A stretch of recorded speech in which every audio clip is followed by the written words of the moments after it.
Hello Agripreneurs, edisi jalan-jalan kita kali ini melihat lagi eksotisme Pulau Bali ya. Mesti kalau kita ke Bali pasti nggak lengkap rasanya kan kalau nggak pergi ke pantai. Tapi buat kamu yang lebih suka pemandangan hijau dan sejuk, kamu bisa menikmati pemandangan sawah teras sering. Di mana sentuhan kearifan lokalnya seperti subak juga sangat menarik untuk ditelisik. Dan sebelum lanjut lagi buat kamu yang belum subscribe, monggo subscribe dulu dan aktifkan notifikasinya. Tentunya, kalau kamu berminat dengan informasi seputar dunia agribisnis yang inspiratif. Siapa sih di sini yang nggak tahu Pulau Bali? Pulau ini memang dikenal surganya wisata. Mau wisata alam? Ada. Mau wisata pantai? Banyak juga di sini. Bahkan, destinasi wisata yang ikonik seperti Garuda Wisnu Kencana pun juga ada pastinya. Jadi, gak akan heran kalau pulau ini punya paket komplit wisata alam dan budaya. Kali ini, kita tidak akan jalan-jalan ke destinasi wisata seperti itu ya.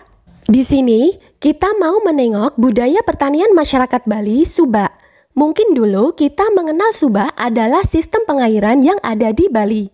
Tapi, kalau kita lihat peraturan pemerintah nomor 23 tahun 1982 tentang irigasi, didefinisikan bahwa Subak adalah masyarakat hukum adat yang bersifat sosio, agraris, religius, yang secara historis tumbuh dan berkembang sebagai organisasi di bidang tata guna air di tingkat usaha tani.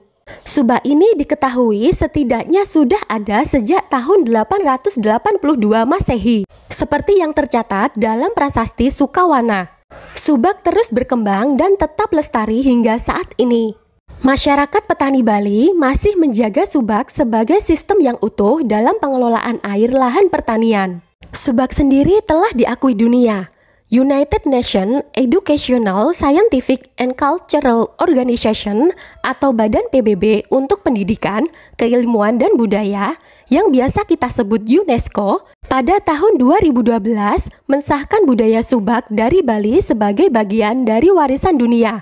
Salah satu hal menarik pada Subak adalah pembagian air. Pada dasarnya, setiap anggota aktif memperoleh hak yang sama, yaitu satu porsi air. Satuan dasar pembagian air tersebut yaitu tek-tek. Satuan ini mengacu pada lebar alat pembagi air. Setiap tek-tek merupakan lahan yang ditanami benih satu tenah, yang jika dikonversi menjadi satuan berat yaitu sekitar 25-30 kg. Jika ada anggota yang memanfaatkan air lebih dari jatahnya, maka dikenakan wajib membayar untuk kelebihannya sesuai dengan kesepakatan Subak. Dan jika air irigasi terbatas, maka dilakukan pergiliran pengairan.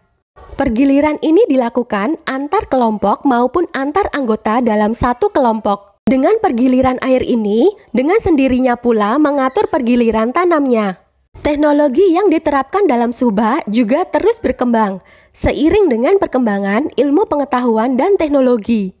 Konstruksi yang dahulunya sederhana, sekarang terus berkembang menjadi bangunan pengairan yang lebih kuat. Informasi ini bisa dibaca selengkapnya oleh Agripreneurs di buku Museum Subak.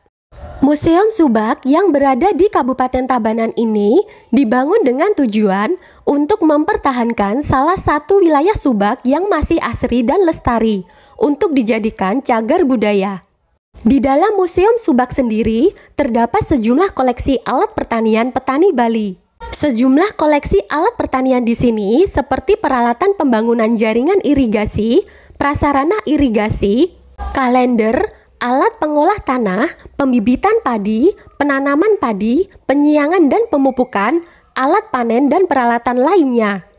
Semoga Subak akan terus lestari di Bali dan bisa menjadi inspirasi daerah lain untuk mempertahankan sistem yang telah ada sebagai warisan budaya. Tentunya, selama masih relevan dengan perkembangan zaman. Sekian dulu jalan-jalan singkat di Museum Subak kali ini, semoga bisa menginspirasimu. Kalau info kali ini bermanfaat buat kamu, jangan lupa like dan share juga ke temanmu. Jumpa kembali di video selanjutnya.